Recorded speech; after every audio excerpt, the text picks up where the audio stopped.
Olá, estamos começando o Cidadania, um programa sobre o cidadão e os seus direitos. Você que nos acompanha sabe que o Cidadania é uma parceria entre a TV Câmara Mossoró e o Instituto Novo Eleitoral, que é um instituto voltado para o direito eleitoral e para o direito partidário. Então você que é jurista, que é um amante dessa área, ou então que é o cidadão e quer se manter bem informado sobre direito eleitoral, direito partidário, principalmente neste ano, onde iremos às urnas mais uma vez, acesse os canais do Novo Eleitoral. Tem o Instagram e tem também o YouTube, inclusive com muitas lives durante esse ano, trazendo diversos especialistas e autoridades no assunto para debater e para levar conhecimento até você, assim como a gente aqui, que busca levar informação de qualidade, sempre abordando questões jurídicas para deixar você, cidadão, mais bem informado sobre os seus direitos e sobre os seus deveres. Inclusive, se você tem alguma sugestão de tema para os próximos programas, se tem alguma crítica ou elogio, você pode entrar em contato conosco através do nosso Instagram, @Programa Cidadania, tudo junto, e deixar lá então o seu comentário. Nós estamos esperando você para construirmos juntos esse canal que é de cidadania. E hoje nós vamos conversar com uma advogada que é membro da Comissão de Direito do Consumidor da OAB Mossoró, porque ela vai conversar conosco sobre um tema que infelizmente vem crescendo bastante, que são fraudes em empréstimos consignados. Você sabe o que significa isso? Sabe o que é um empréstimo consignado? Ou melhor, sabe como não cair em uma fraude em decorrência desses empréstimos? Se você não sabe, é importante que você continue aqui com a gente, porque no segundo bloco nós vamos estar aqui com a nossa convidada conversando sobre como se prevenir, como identificar, como evitar essas fraudes que, conforme dados do Portal do Consumidor, entre 2019 e 2020, elas mais que dobraram. Ou seja, as reclamações, as denúncias dessas contratações irregulares, as reclamações de pessoas que não contrataram empréstimos consignados, mas que tiveram, então, seus dados expostos e descontos efetuados de maneira irregular, aumentaram, mais que dobrou. Inclusive, aliado a isso, durante a pandemia, onde muitas relações elas deixaram de ser presenciais e passaram a ser apenas virtuais, esse número também cresceu muito, em decorrência da fragilidade de segurança das instituições bancárias e também do próprio consumidor. Então, o número de denúncias já vinha crescendo e a pandemia, infelizmente, só fez ajudar esse número a crescer de fraudes em empréstimos bancários que acarretam principalmente as vítimas que são idosos, pensionistas, aquelas pessoas que estão ali recebendo algum benefício, muitas vezes do INSS. Bom, mas eu vou para um breve intervalo e daqui a pouco eu volto com a nossa convidada que vai conversar conosco sobre esse tema. Então, se você tem alguma dúvida, pode entrar em contato conosco através do nosso Instagram. O Cidadania volta já, não saia daí. Saiba como deve ser o isolamento domiciliar de casos confirmados de coronavírus. As janelas do quarto usado para o isolamento devem estar abertas para a circulação do ar. A porta do quarto deve ficar fechada durante todo o isolamento. A maçaneta da porta deve ser limpa frequentemente. O lixo do paciente contaminado precisa ser separado dos demais moradores. Depois de usar o banheiro, vaso, pia e demais superfícies devem ser limpas para desinfecção do ambiente. Toalha de banho e outros objetos não podem ser compartilhados. Não deixar de lavar as mãos com água e sabonete a cada ida ao banheiro. Em casas com apenas um quarto, os demais moradores devem dormir na sala, longe do paciente infectado. Os móveis da casa precisam ser limpos frequentemente com água sanitária ou álcool 70. Sofás e cadeiras não podem ser compartilhados. A distância mínima entre o paciente e os demais moradores é de 1 metro. Se for preciso cozinhar, use máscara de proteção cobrindo boca e nariz todo o tempo. Garfos, facas, colheres, copos e outros objetos usados pelo paciente devem ser separados. Se um morador da casa tiver diagnóstico positivo para coronavírus, todos os moradores ficam em isolamento por 14 dias também. Caso o outro familiar de casa também inicie os sintomas leves, ele deve reiniciar o isolamento de 14 dias. Se os sintomas forem graves, como dificuldade de respirar, ele deve procurar orientação médica. Para saber mais, acesse o site saude.gov.br/coronavírus.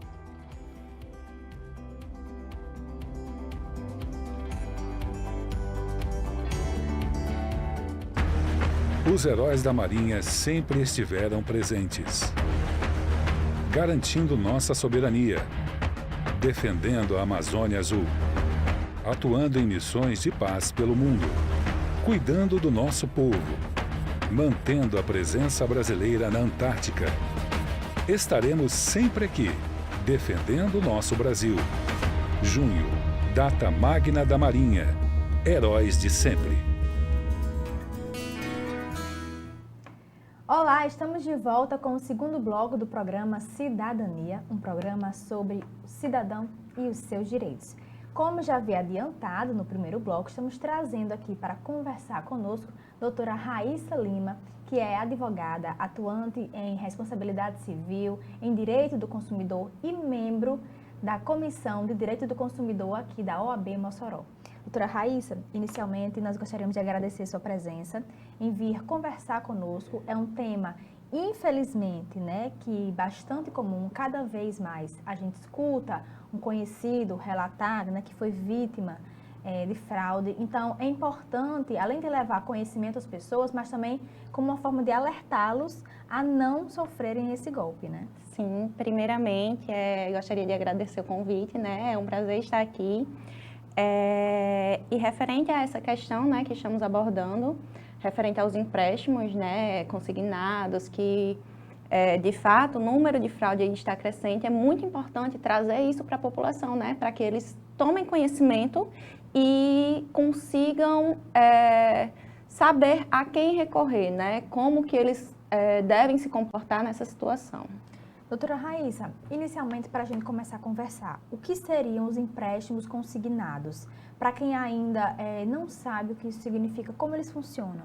Bom, os empréstimos consignados é uma forma que facilitaria esse tipo de contratação para aposentados e pensionistas, Seja INSS, seja algum outro tipo de previdência. Então, teria juros mais baixos, e seria uma forma mais prática de conseguir um empréstimo. E esses empréstimos, eles são descontados diretamente na folha de pagamento ou diretamente no INSS. Certo. Então, justamente por ter essa facilidade, essa segurança da instituição bancária, que é através da retenção do valor, da parcela, direto da folha de pagamento.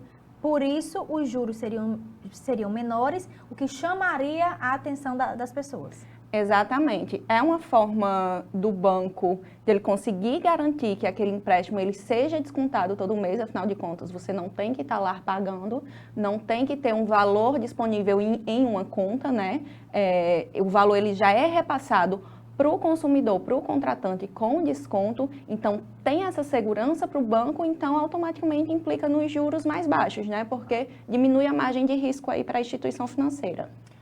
Doutora Raíssa, e o que seria então o crime de fraude? Existe qual penalidade para quem comete esse crime? Bom, o crime de fraude é você ter para si vantagem, mediante algum ilícito praticado onde vai prejudicar outra pessoa.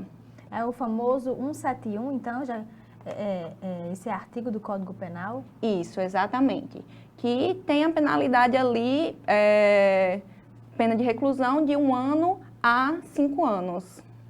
Doutora Raíssa, e a gente viu no primeiro bloco, nós anunciamos que essas fraudes, elas foram uma constante. E houve aí um salto no número de reclamações, de pessoas que alegaram terem sido vítimas dessas contratações irregulares. O público, como você já falou, o público-alvo desses empréstimos consignados são os aposentados e pensionistas, Por que, então, esse é um público também que fica muito propício a sofrer esse tipo de golpe? O primeiro ponto é algo que ainda é um questionamento muito grande, como que as instituições financeiras, né, e os correspondentes bancários, eles têm um acesso tão fácil às informações desses aposentados e pensionistas. É comum que uma pessoa ela se aposente, né, ela vai começar a receber a aposentadoria dela esse mês e ela automaticamente começa a sofrer assédios das instituições financeiras. O telefone ele não para, né? Eu acredito que todo mundo que tenha alguém em casa que seja aposentado, que receba alguma pensão, passa por isso, né? Então, é algo que a gente ainda não sabe como essas informações elas saem da Dataprev, do INSS, que são responsáveis por resguardar esses dados, né?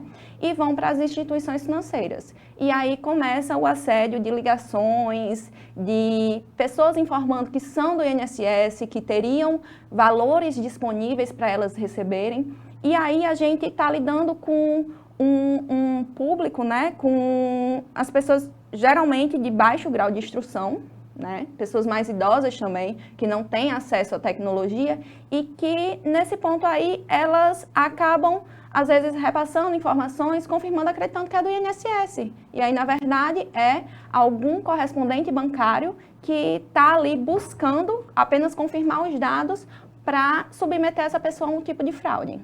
E quais são os tipos de fraudes mais comuns, aqueles que mais ocorrem? Sempre ter cuidado referente a contatos realizados em nome de instituições financeiras ou do INSS, né? A gente sabe que não é um hábito da instituição financeira entrar em contato com as pessoas para informar que tem determinado valor disponibilizado ou o INSS, né? Não repassar os seus dados em hipótese alguma para essas nesses contatos que informam ser de instituição financeira ou do INSS, está sempre monitorando os extratos e, em caso de qualquer dúvida, ir diretamente a esses locais, seja o INSS, seja a instituição financeira, da qual você recebe o seu benefício, né? Se não pudesse deslocar, né? Então, se alguém ligar abordando, né, perguntando sobre seus dados, sobre suas informações, discretamente, com a educação, você desliga, diz que não tem interesse, desliga o telefone e acesse os meios oficiais, né, de comunicação do banco, contate-os, pergunte realmente se eles estão fazendo essa abordagem, se existe realmente alguma margem de empréstimo, quais são as condições, porque através dos canais oficiais você tem uma maior segurança, né? Mas quando você recebe a ligação, você não sabe de onde está vindo aquela ligação. Exatamente. E, às vezes, esses contatos, eles são feitos até mesmo pelo WhatsApp, né? Nós nos deparamos com perfis de WhatsApp que tem lá uma fotinha com vários logos de instituição financeira e que entra em contato informando que está fazendo a prova de vida daquela pessoa, é para fazer a prova de vida. Mas, na verdade, é tentando dar regularidade àquele empréstimo consignado que a pessoa não tem a intenção de contratar. Doutora Raíssa, nós vamos para um breve intervalo, mas daqui a pouco a gente volta falando um pouco mais sobre fraudes em empréstimos consignados. Não saia daí, que a gente volta já. Saiba como deve ser o isolamento domiciliar de casos confirmados de coronavírus. As janelas do quarto usado para o isolamento devem estar abertas para a circulação do ar. A porta do quarto deve ficar fechada durante todo o isolamento. A maçaneta da porta deve ser limpa frequentemente. O lixo do paciente contaminado precisa ser separado dos demais moradores. Depois de usar o banheiro, vaso, pia e demais superfícies devem ser limpas para desinfecção do ambiente. Toalha de banho e outros objetos não podem ser compartilhados. Não deixar de lavar as mãos com água e sabonete a cada ida ao banheiro. Em casas com apenas um quarto, os demais moradores devem dormir na sala, longe do paciente infectado. Os móveis da casa precisam ser limpos frequentemente com água sanitária ou álcool 70. Sofás e cadeiras não podem ser compartilhados. A distância mínima entre o paciente e os demais moradores é de 1 metro. Se for preciso cozinhar, use máscara de proteção cobrindo boca e nariz todo o tempo. Garfos, facas, colheres, copos e outros objetos usados pelo paciente devem ser separados. Se um morador da casa tiver diagnóstico positivo para coronavírus, todos os moradores ficam em isolamento por 14 dias também. Caso o outro familiar de casa também inicie os sintomas leves, ele deve reiniciar o isolamento de 14 dias. Se os sintomas forem graves, como dificuldade de respirar, ele deve procurar orientação médica. Para saber mais, acesse o site saude.gov.br/coronavírus.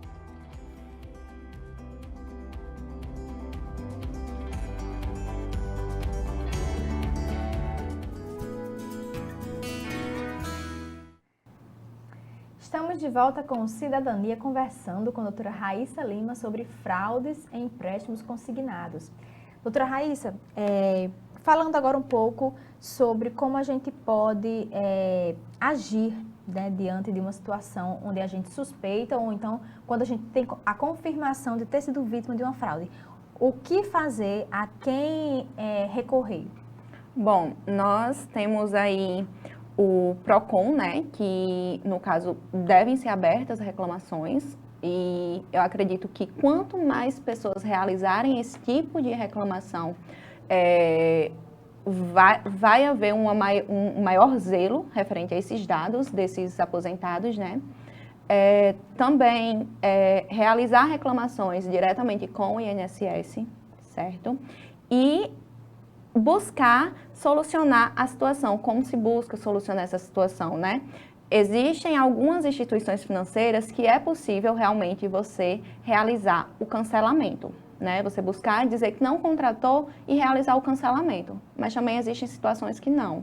E a grande parte são instituições financeiras que não têm na localidade onde a pessoa reside, né? Então, acaba entrando em contato pelos canais de atendimento e não consegue solucionar. E aí, basicamente através da via judicial, né? Onde você vai buscar a restituição desses valores que foram descontados indevidamente. E no caso justamente desses valores, né? Supondo que fizeram um empréstimo no meu nome, já foram descontados aí 10 parcelas e eu só agora percebi.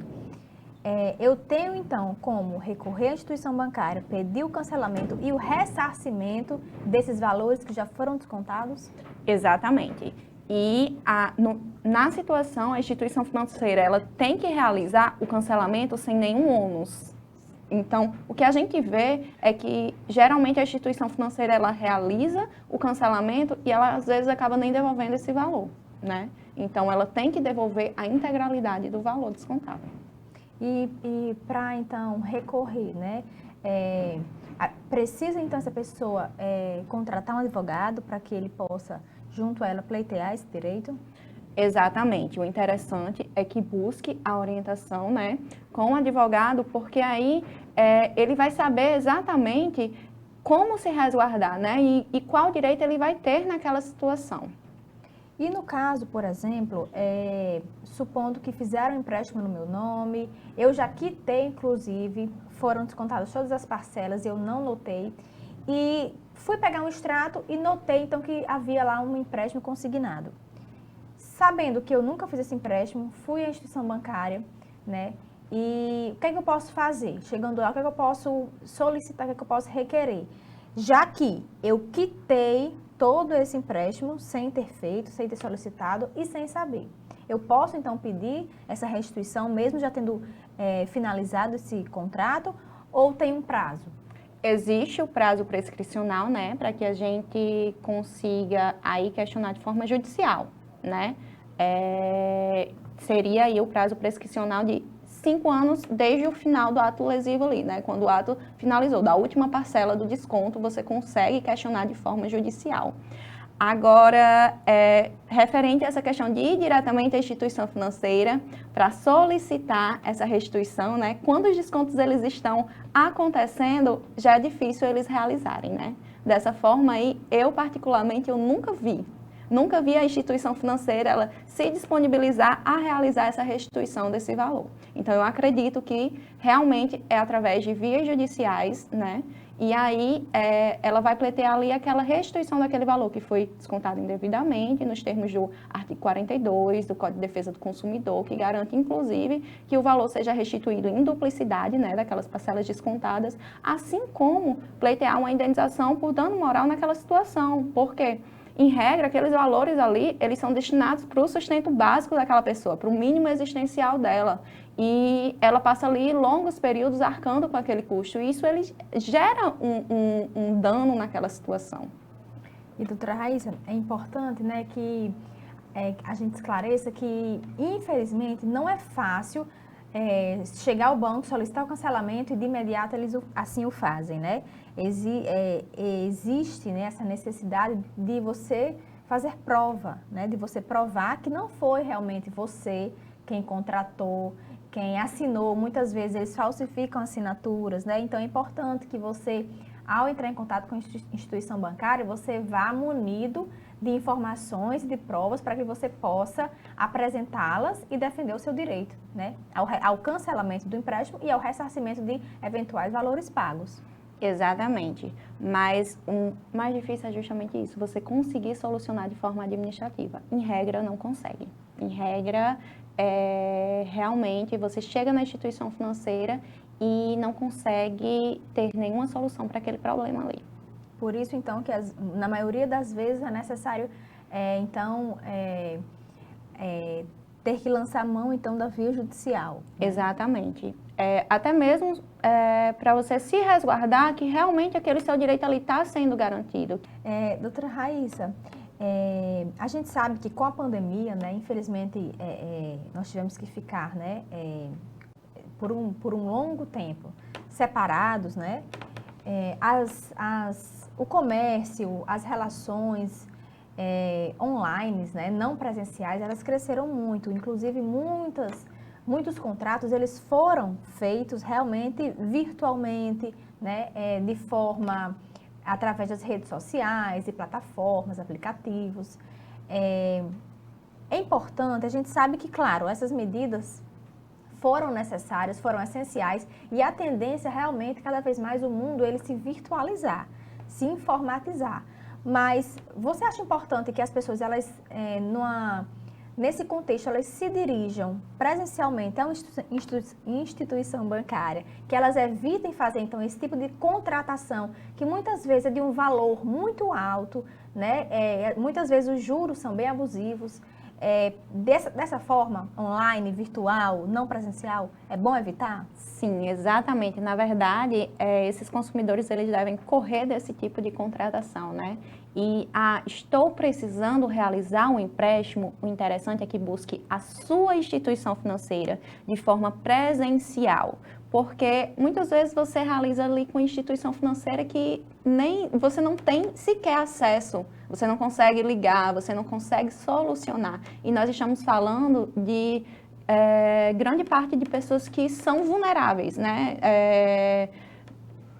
Idosos, pensionistas, né? Exatamente. Pessoas que, pela própria natureza do benefício, são mais idosas, né? Familiares, né? Pessoas que tenham mais conhecimento, estarem sempre atentas a esse tipo de situação, estar sempre acompanhando os extratos bancários, estarem sempre acompanhando o extrato de empréstimo consignado e qualquer situação atípica, né? Buscar pessoas que possam realmente auxiliar, seja buscar o PROCON, seja buscar um advogado especialista, né?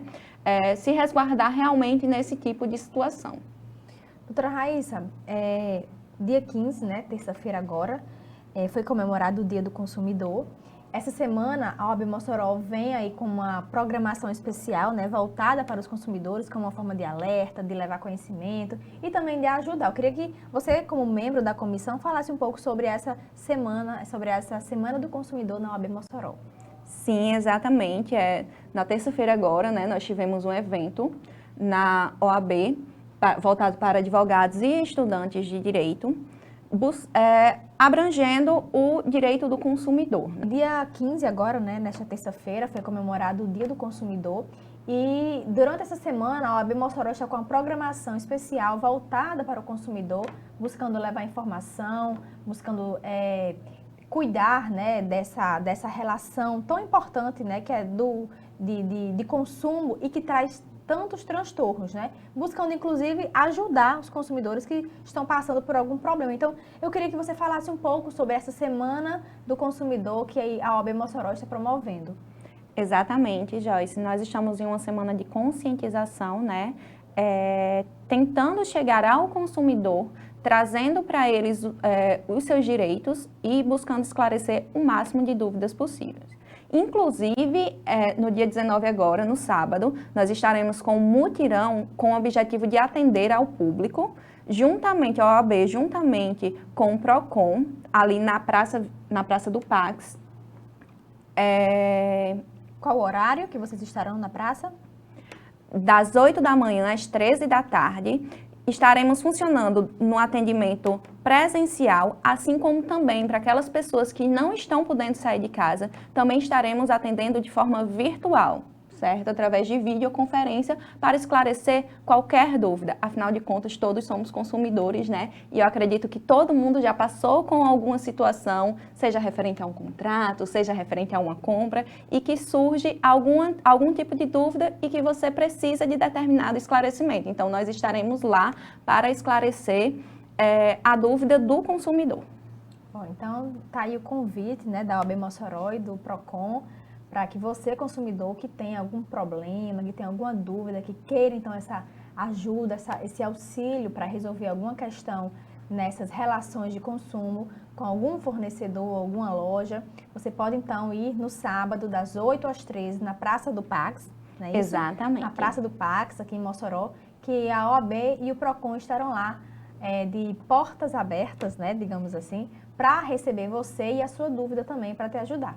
Doutora Raíssa, nós gostaríamos de agradecer sua presença. Obrigada por vir aqui esclarecer essas dúvidas sobre fraudes em contratos, né, em empréstimos consignados. A gente sabe que esse é um pequeno assunto dentro de um mundo que é o direito do consumidor, né? Então, nós deixamos também aqui o convite para que você possa retornar outras vezes para a gente conversar sobre outros temas, dentro, inclusive, do direito do consumidor. Foi um prazer estar aqui, Joyce, e eu estou inteiramente disponível para conversarmos outras vezes. Obrigada. Bom, nós estamos nos despedindo de doutora Raíssa, mas nós voltaremos daqui a pouquinho com o doutor Erval Sampaio e doutor Pietro nos quadros, falando, conversando e levando informação até você. Não sai daí que a gente volta já.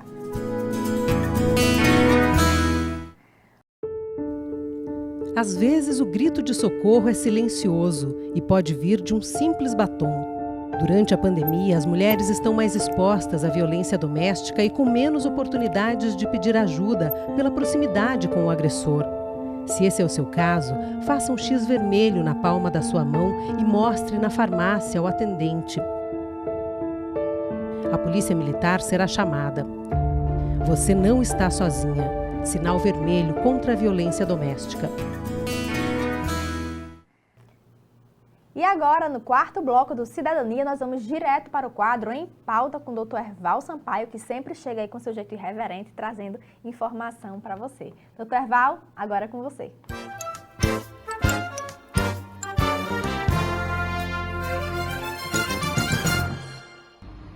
Amigos e amigas que acompanham o nosso querido programa Cidadania, que alegria, que satisfação, não é?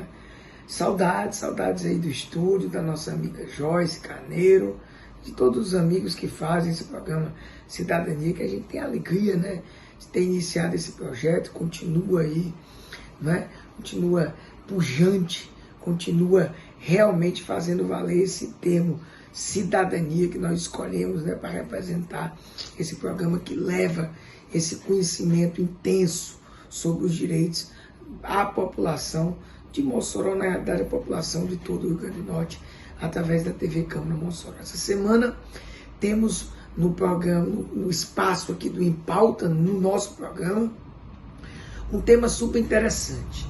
Eu parabenizo sempre o Tribunal Superior Eleitoral, a Justiça Eleitoral, quando resolve fazer campanhas de envolvimento da sociedade, né, com relação a algumas temáticas. Essa é super especial. Todos sabem, nós teremos as próximas eleições, agora no dia 2 de outubro desse ano. Momento ímpar, onde verdadeiramente nós podemos dizer que exercitamos a cidadania. Cidadania tanto no sentido de poder, inclusive, né, votar, exercer o seu direito de escolha nas eleições gerais, né, praticamente todos os cargos, só ficando de fora essa seara municipal. Nós vamos eleger deputado estadual, deputado federal, senador, governador e presidente da República. E aí, para que a gente tenha a maior participação possível, essa semana especial do dia 14 a 18 de março, né, com o destaque que nós tivemos na data de ontem, né, para um verdadeiro movimento realmente, inclusive com o envolvimento, né, o Tribunal Superior Eleitoral caprichou, né, de vários times de futebol, né, da chamada Série A, né, contando inclusive com o meu vozão, aqui time de Série A é outra coisa, brincadeira à parte, mas todos os times. Então, o que acontece? Nós estamos na semana do jovem eleitor. É importante que o jovem eleitor, que inclusive completa 16 anos, né, no ano, evidentemente, de 2022, ou seja, estará com 16 anos a partir do dia 2 de outubro, já pode agora, até o fechamento do cadastro. O fechamento do cadastro é muito importante agora, no próximo dia 4 de maio. Então, uma campanha que a Justiça Eleitoral está fazendo para que esses jovens eleitores, mesmo sendo facultativo, né, a partir dos 16 anos, aqueles que já têm 17 anos e aqueles que evidentemente farão 18 anos, prestes a fazer 18 anos, onde o voto já é obrigatório, né, que esses chamados jovens eleitores são muito importantes, que eles já tenham essa conscientização da importância de participar ativamente desse pleito, né, votando. Claro que o direito de ser votado eles não têm ainda, mas é muito importante. Nós estamos aí num momento bem difícil, essa polarização difícil que o Brasil vive, na realidade talvez o mundo inteiro, em meio a uma guerra sem sentido, uma guerra insensata, de que o jovem eleitor realmente escolha bem todos esses postulantes aos cargos eletivos das eleições 2022.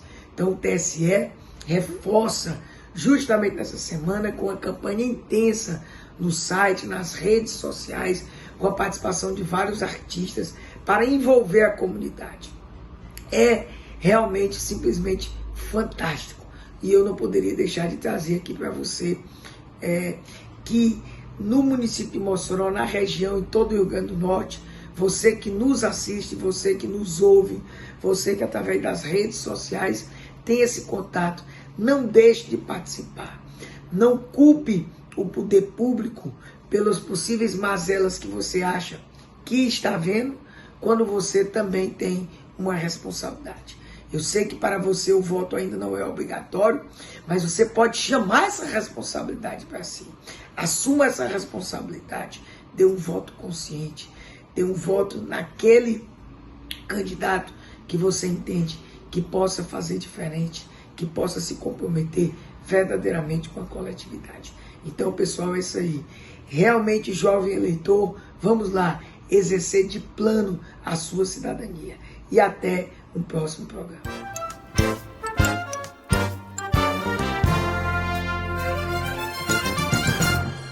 Bom, obrigada, doutor Herval Sampaio. E agora no quadro O Povo Quer Saber, doutor Pietro Medeiros tem um assunto bem interessante para explicar para você. Vai lá, Pietro.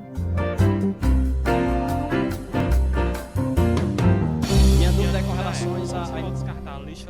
Olá, você que nos assiste, você que está aí curtindo o programa Cidadania na TV Câmara Mossoró. Este é o quadro O Povo Quer Saber, trazendo temas muito relevantes, muito interessantes, com uma linguagem acessível para que você entenda, para que você compreenda e fique por dentro dos mais diversos temas. O tema de hoje é muito importante. Foi uma mensagem que nós recebemos no Instagram, @programa Cidadania, e relatava uma situação de golpe na internet. E aí você deve estar se perguntando, como fazer para amenizar ou até mesmo evitar possíveis golpes na internet, seja através do WhatsApp, seja através do Instagram, seja através do e-mail, de sites, enfim.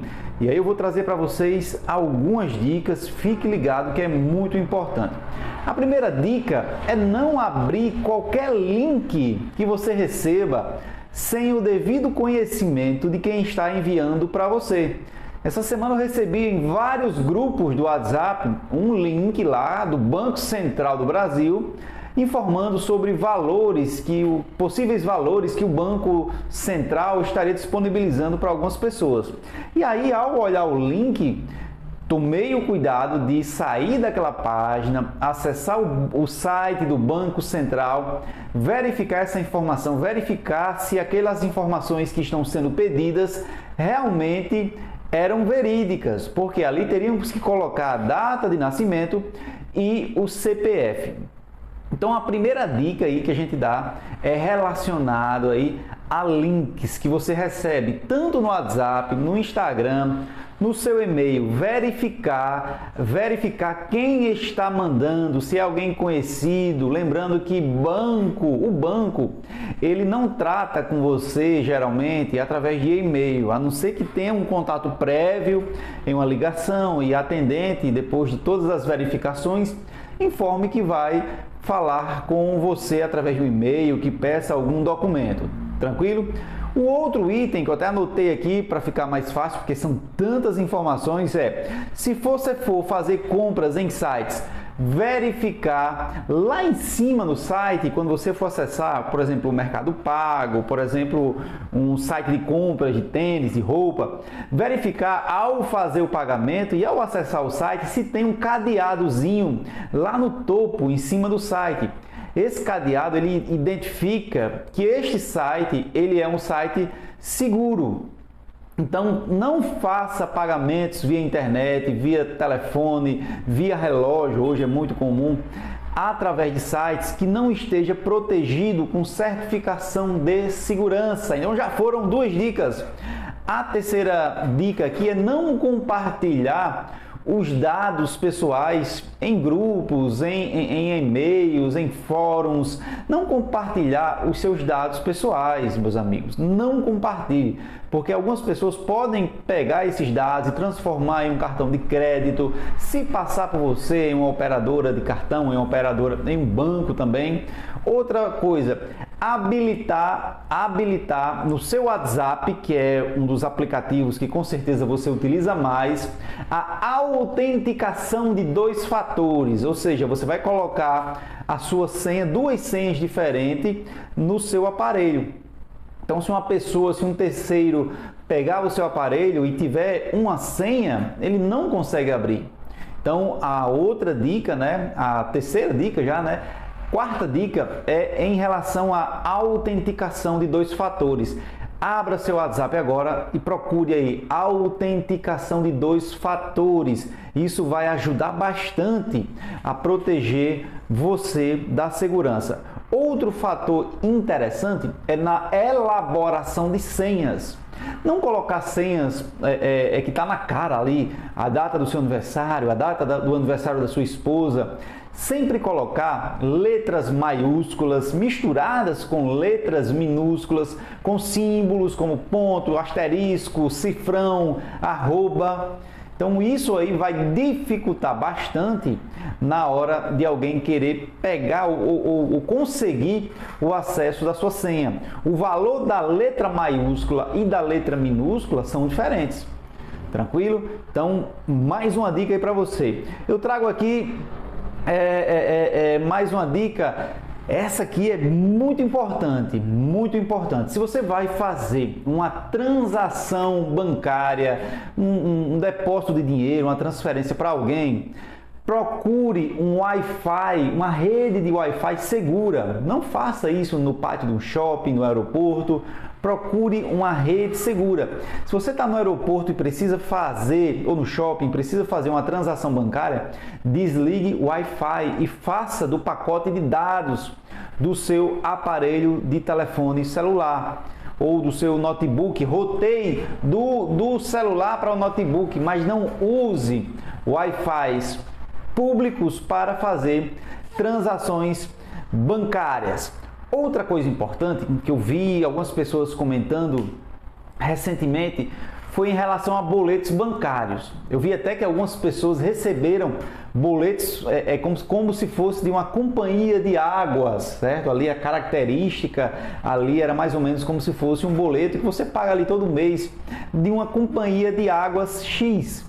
E ao pagar, ao você passar ali no código de barra do seu celular, ele transmitia outros dados para a tela do celular. Então, quem não conferia acabava pagando aquela fatura que já é tão apertada, mas essa fatura, na verdade, estaria sendo depositada para um terceiro e não para o beneficiário lá, a companhia de águas. Então, no boleto, verifique se o boleto está com o layout comum de todos os meses, verifique a numeração, verifique o valor. Às vezes lá vai estar escrito um valor, mas quando você passa é outro valor, está lá R$10, mas quando você passa lá no celular aparece 100.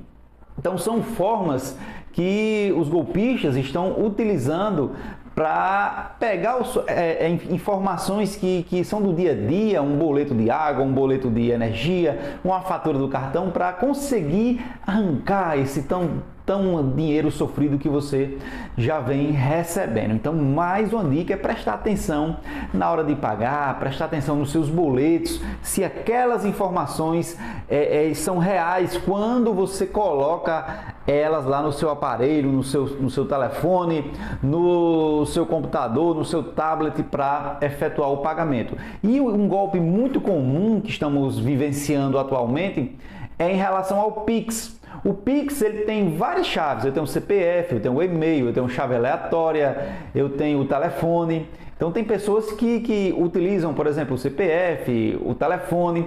Então verificar se aquela chave que você vai efetuar o pagamento é da pessoa com quem você está tratando. Então imagine que você está comprando aí um celular pela internet, o nome da pessoa é Maria Antônia tal. E aí quando você vai pagar na chave que você coloca, é o nome de outra pessoa, certo? Então a pessoa está se passando por Maria Antônia tal e na hora de efetuar o pagamento esse dinheiro está sendo desviado para a conta de outra pessoa. Então, em resumo, você deve ter na sua mente é de ficar atento, desconfie quando alguém falar no seu aparelho de telefone, no seu WhatsApp: olá, bom dia, eu estou precisando muito que você faça aqui um depósito para mim, tem como você me ajudar? Eu estou aqui num posto de combustível, faltou gasolina, estou na urgência. Isso é um contato do seu aparelho, né?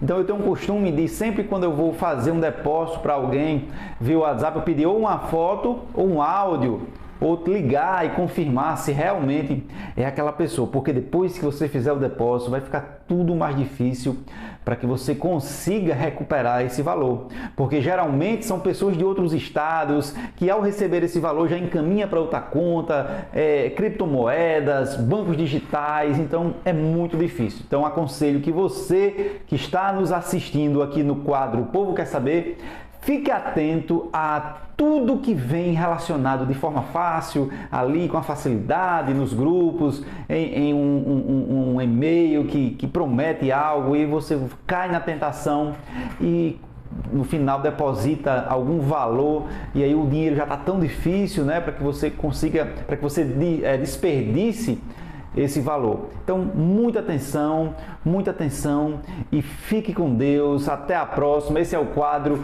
O Povo Quer Saber, que trouxe hoje mais um tema relevante para você aqui na TV Câmara, no programa Cidadania.